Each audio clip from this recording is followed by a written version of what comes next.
યક્ષનું ચરિત્ર. તે અવસરે સુગ્રામ નામે ગામમાં ગોમેદ વગેરે યક્ષ કરનાર ગોમેદ નામે એક બ્રાહ્મણ રહેતો હતો.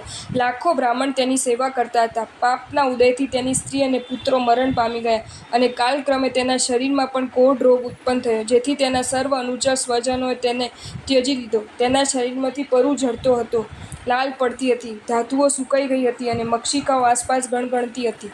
એવી સ્થિતિવાળાને માર્ગમાં આલોટતા ગોમેદને જોઈને કોઈ શાંત મુનિ તેને કહેવા લાગ્યા, હે ભદ્ર, ધર્મની બુદ્ધિથી અને કુગુરુએ બતાવેલા મિથ્યા લાભથી તે યજ્ઞમાં જે ઘણા પ્રાણીઓનો ઘાત કર્યો છે, તે ઉગ્ર પાપરૂપ વૃક્ષના અહીં તો પુષ્પ માત્ર તે મેળવે છે, બાકી તેના ફળ તો દુર્ગતિમાં પડીને પ્રાપ્ત કરીશ. તેથી હજી પણ જો આ દુઃખથી ભય પામ્યો હોય તો તું જીવ રક્ષામય શ્રી જીન વચનનો આશ્રય કર અને સર્વ પ્રાણીઓ પાસે પોતાના અપરાધની ક્ષમા માંગ. વળી તારા પૂર્વક પાપની શાંતિ માટે રહેવાતાચલ તીર્થનું તું મનમાં સ્મરણ કર. તે મુનિના વચન સાંભળી ગોમેદ બ્રાહ્મણ સમતા ભાવ પામ્યો અને પૂર્ણ સમાધિપૂર્વક મૃત્યુ પામી ક્ષણવારમાં ઉત્તમ વિધિ વડે પરિપૂર્ણ યક્ષપણે ઉત્પન્ન થયો. કહ્યું છે કે સાધુનું દર્શન પણ પુણ્ય આપનારું છે. સાધુ તીર્થરૂપ છે. તીર્થની ભક્તિથી કાળક્રમે આત્મકલ્યાણ થાય છે, જ્યારે સાધુનો સમાગમ તત્કાલ ફળે છે. તે મુનિના વચનથી ત્રૈલોક્યપતિ પ્રભુના ગુણોનું સ્તવન કરતો તે યક્ષ ધર્મથી અધિવાસિત થયો. તે ગોમેદ નામનો યક્ષ અંબિકાની જેમ ભક્તિથી ઉત્તમ પરિવારને લઈને રૈવતાચલ પર રહેલા શ્રી નેમિનાથ પ્રભુની પાસે આવ્યો અને પ્રણામ કર્યા. ત્યાં પ્રભુના વચન સાંભળીને તે પ્રતિબોધ પામ્યો અને ઇન્દ્રની પ્રાર્થનાથી તે શ્રી નેમિનાથ પ્રભુના શાસનમાં અંબિકાની જેમ લોકોને સર્વ ઇચ્છિત આપનાર અધિષ્ઠાતી પદવીએ રહ્યો. હવે શ્રી નેમિનાથ પ્રભુને નમસ્કાર કરી અંજલિ જોડીને ઇન્દ્રે પૂછ્યું, હે સ્વામી, આ વર્ધત કયા પુણ્યથી આપના ગંધર થયેલા છે? ત્યારે કૃપાળુ પ્રભુએ ભવ્ય પ્રાણીઓને બોધ કરવા માટે તેમનો પૂર્વભવ કહ્યો. ગઈ ઉત્સર્પિણીમાં સાગર નમે ત્રીજા તીર્થંકર ભગવાન પૃથ્વી ઉપર વિચરતા હતા. એક વખત જિનેશ્વર દેવ ચંપાપુરીના ઉદ્યાનમાં સંવત્સર્યા. દેશનામાં પ્રભુએ મોક્ષ સ્થાન સંબંધી પવિત્ર સ્વરૂપ જણાવ્યું કે 45 લાખ યોજનના વિસ્તારવાળી, લાંબી વોળી અને ઊંધા કરેલા છત્ર જેવી આકૃતિવાળી ઉજ્જવલ વર્ણની સિદ્ધશિલા છે. તેની ઉપર 1 યોજનના 24મા ભાગમાં નિરંજન અને અનંતાનંત ચૈતન્યરૂપ સિદ્ધ ભગવંતો રોયેલા છે. 1 યોજનના 8000 ધનુષ, તેના 24 ભાગ કરતાં 333 ધનુષ ને 32 આંગળ થાય એટલી સિદ્ધની ઉત્કૃષ્ટ અવગાહના હોય છે. તેઓ અવિકૃત, અવ્યવ્યરૂપ, અનંત, અચળ, શાંત, શિવ, અસંખ્ય, મહત, અક્ષય, અરૂપ અને અવ્યક્ત છે. તેમનું સ્વરૂપ માત્ર જિનેશ્વર કે કેવલી ભગવંત જાણે છે, અર્થાત સર્વ કર્મનો નાશ થવાથી પોતે જ જાણી શકે તેવું અને વચન વડે અવાચ્ય એવું મુક્તિ સુખ છે. આ પ્રમાણે પ્રભુની વાણી સાંભળી 5મા દેવલોકનો સ્વામી બ્રહ્મેન્દ્ર પોતાના સ્વર્ગ સુખ પ્રત્યે ઉદાસ થયો અને પ્રભુને પ્રણામ કરી વિનંતી કરી કે હે સ્વામી, મારું આ સંસારનું પરિભ્રમણ અટકી શકશે કે નહીં અને મને મુક્તિ સુખનો ક્યારે પણ સંગમ થશે કે નહીં? પ્રભુ બોલ્યા, હે બ્રહ્મેન્દ્ર, આવતી અવસર્પિણીમાં 22મા તીર્થંકર શ્રી અરિષ્ટનેમિ થશે. તેમનું ગંધર પદ મેળવી ભવ્ય પ્રાણીઓને બોધ કરી રૈવતાચલના ભૂષણ થઈને તમે મુક્તિપદને પામશો. આ નિસંશય વાત છે. આ પ્રમાણે સાંભળી બ્રહ્મેન્દ્ર હર્ષથી પ્રફુલ્લિત નેત્રે પ્રભુને નમી પોતાના દેવલોકમાં ગયો અને મારા પ્રત્યે ઘણો અનુરાગ ધરવા લાગ્યો. પોતાના ઉપર ભાવિમાં મારાથી ઉપકાર જાણી મારું ધ્યાન ધરવા માટે શ્રેષ્ઠ રત્નોથી તેણે મારી મૂર્તિ બનાવી. પછી નિત્ય તેની આગળ સંગીત કરી શાશ્વત પ્રતિમાની જેમ ત્રિકાળ તેની પૂજા કરવા લાગ્યો. એવી રીતે મારી ભક્તિમાં પોતાનું આયુષ્ય પૂર્ણ કરી તે શુભ ધ્યાનમાં એક મન રાખી ઉત્તરોત્તર ઉત્તમ ભાવોને મેળવીને અહીં આ વર્ધત થયેલ છે. તેને મારી મૂર્તિ બનાવી અને તેની પૂજા કરી. તેના ફળથી તેને ગંધર્વ પદ મેળવ્યું અને મુક્તિ પામશે. તે સમયે વર્તમાન બ્રહ્મેન્દ્ર ઉઠીને ત્યાં પ્રભુને નમસ્કાર કરીને કહ્યું, હે વિભુ, આપની તે મૂર્તિને હજુ પણ હું પૂજું છું અને મારા પૂર્વજ ઇન્દ્રોએ પણ ભક્તિથી તેની ઉપાસના કરેલી છે. અત્યારે આપના કહેવાથી જ તે પ્રતિમા અશાશ્વત છે એવું મારા જાણવામાં આવ્યું છે. નહીં તો હું એને બીજી તેને શાશ્વત જ માનતા હતા. પ્રભુ બોલ્યા, હે ઇન્દ્ર, તે મૂર્તિ અહીં લાવો, કેમ કે શાશ્વત પ્રતિમા સિવાય બીજી પ્રતિમા દેવલોકમાં હોતી નથી. પ્રભુની આજ્ઞાથી ઇન્દ્ર તે મૂર્તિ શીઘ્ર લઈ આવ્યા. એટલે કૃષ્ણે હર્ષથી પૂજા કરવા માટે પ્રભુની પાસેથી તે મૂર્તિની પ્રાર્થના કરી.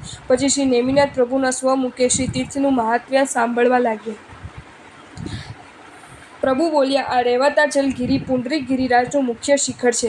મંદાર અને કલ્પવૃક્ષો વગેરે ઉત્તમ વૃક્ષોથી વીંટાઈ રહેલું છે. તે મહાતીર્થ સ્પર્શથી પણ હિંસાના પાપને ટાળે છે.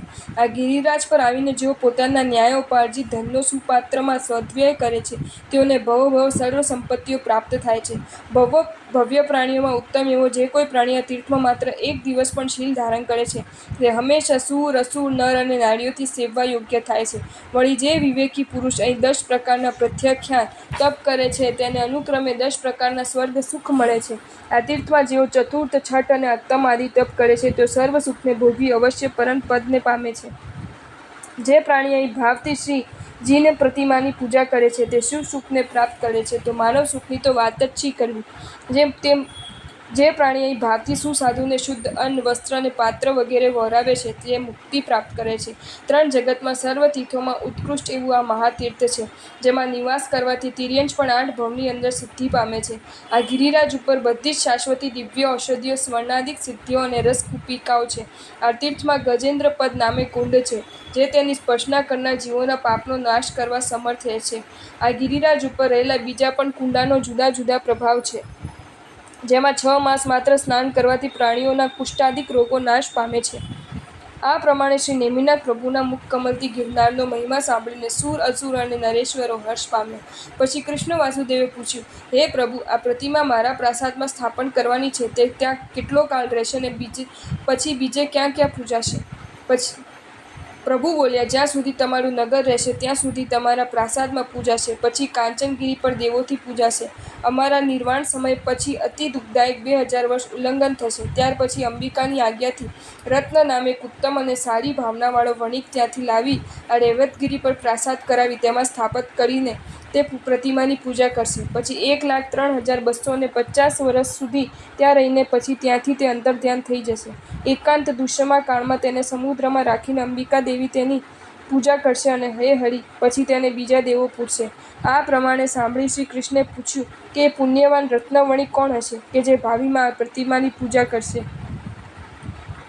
શ્રી નેમિનાથ પ્રભુએ કહ્યું, હે કૃષ્ણ, તમારી સ્થાપેલી પ્રતિમાની પૂજા જ્યારે બંધ થશે તે સમયમાં જૈન ધર્મની ધુરાને વહન કરવામાં સમર્થ વિમલ નામે એક રાજા થશે. એ રાજા મારી મૂર્તિને રૈવતગિરીના મુખ્ય શિખર પર એક કાચના પ્રાસાદમાં સ્થાપન કરશે. ત્યાં તેનું પૂજન પ્રવર્તતું હશે. તે સમયે સૌરાષ્ટ્ર દેશમાં કાંપલ્ય નામના નગરમાં રત્ન નામે એક ધનાઢ્ય વણિક થશે. તે વખતે અહીં 12 વર્ષનો દુષ્કાળ પડશે. તેમાં ઘણા પ્રાણીઓ પ્રાણ છોડી દેશે. તે રત્નશેઠ પણ સ્થિતિરહિત થઈ જવાથી સૌરાષ્ટ્ર દેશ છોડી દેશાંતરમાં ફરતો ફરતો કાશ્મીરમાં સ્થિરતા કરશે. ત્યાં દ્રવ્ય ઉપાર્જન કરીને તેનો સારા માર્ગે ખર્ચ કરી તેનું ફળ મેળવવાની ઈચ્છાથી અરહંતની પૂજાને માટે ભક્તિથી તે સંઘની પ્રાર્થના કરશે. સંઘજનોએ વિશેષ ઉત્સાહિત કરેલો રત્ન શ્રાવક હર્ષના ભારથી ઉજ્જવળ થઈ સંઘ લઈને ત્યાંથી નીકળશે. માર્ગમાં નગરે નગરે પ્રભુના નવીન પ્રસાદ કરાવતો અને આનંદસુરી નામે ગુરુની પૂજા કરતો તે ચાલશે. રાસ્તે ભૂત, વ્યંતર, વેતાળ, રાક્ષસ અને યક્ષોની થતા સંઘની વિઘ્નોના અંબિકાના ધ્યાનથી તે નાશ કરશે. અનુક્રમે તે પોતાના નગરે આવી ભક્તિથી ત્યાંના સંઘને નિમંત્રણ કરી શત્રુંજય તીર્થ પર પ્રભુને નમીને રેવતાચલ તીર્થ ઉપર આવશે. જે ઠેકાણે મને કેવળ જ્ઞાન થયું છે તે સ્થાને આવી તે હર્ષથી મારી પ્રતિમાને પૂજી મુખ્ય શિખર ઉપર આરૂઢ થશે. છત્રશિલાની નીચે ચાલતા તેનો કંપ થતો તેને જોવામાં આવશે એટલે તે ભક્તિથી ગુરુ મહારાજને બોલાવીને તેનું હેતુ પૂછશે. અવધિ જ્ઞાન વડે જાણીને આચાર્ય મહારાજ તેને આદરથી કહેશે કે આ તીર્થનો ભંગ અને ઉદ્ધાર તારાથી જ થશે. પછી રત્નશેઠ કહેશે કે હે બુબુ, જો આ તીર્થનો ભંગ મારાથી થવાનો હોય તો હવે અહીંથી આગળ ચાલવાની જરૂર નથી. અહીં રહીને જીનેશ્વરને નમસ્કાર કરીશ. ગુરુ કહેશે કે તારાથી તીર્થનો ભંગ નથી પણ તારા અનુગામી પ્રાણીઓથી છે અને તારાથી તો આ તીર્થનો અધિક ઉદ્ધાર પ્રભુએ કહ્યો છે. ગુરુની આવી વાણી સાંભળી સંઘપતિ રત્ન ઉત્સવથી યાત્રાળુઓની સાથે સંઘનો પ્રવેશ મુખ્ય શૃંગ ઉપર કરાવશે. ત્યાં હર્ષ પામેલા સર્વ યાત્રાળુઓ સત્વર ગજેન્દ્ર પડ કુંડમાંથી શુદ્ધ જળ કાઢીને સ્નાન કરશે. પછી હર્ષપૂર્ણ અંગે તે કુંડના જળ વડે કુંભો ભરીને તેઓ જિનાલયમાં પ્રવેશ કરશે. દેવોએ વાર્યા છતાં તેમની ભાષાને નહીં જાણતા તેઓ હર્ષના આવેશથી મારી લેપમય મૂર્તિને જળથી સ્નાન કરાવશે. તે જળના સ્પર્શથી તત્કાળ લેપમય મૂર્તિ ગળી જશે અને ક્ષણવારમાં આસન ઉપર રહેલી તે મૂર્તિ અતિ આર્દ્ર મૃત્તિકાના પિંડની જેમ થઈ જશે. તેને જોતાં જ રત્નશેઠ તત્કાળ મૂર્છિત થઈને શું કરવું એવા વિચારમાં જળ જેવો થઈ જશે. તે વખતે તે વિચારશે કે તીર્થનો ધ્વંસ કરનાર મને ધિક્કાર છે, મારા આવા અજ્ઞાનપણાને ધિક્કાર છે અને આ તીર્થનો વિનાશ કરનાર મારા અજ્ઞાની અનુયાયીઓને પણ ધિક્કાર છે. અહીં આવતા અમારી સદભક્તિનું ઉલટું આવું ફળ થયું કે જેથી તીર્થનો ઉદ્ધાર ન થતા હા તીર્થનો ધ્વંસ થયો. કયા કયા દાન અને કયા કયા તપથી હું આ પાપને દૂર કરીશ અથવા આવી વ્યર્થ ચિંતા કરવા શી કામની છે? આ અપરાધમાં આ સ્થિતિ પામેલા મને શ્રી નેમિનાથ પ્રભુનો જ શરણ હો. તમને આ વિડીયો ગમ્યો હોય તો આ વિડીયોને લાઇક કરો અને શેર કરો અને આવા જ નવા વિડીયો જોવા માટે જૈન ફેક્ટ્સ એન્ડ સ્ટોરીઝની ચેનલને સબસ્ક્રાઈબ કરો. ધન્યવાદ.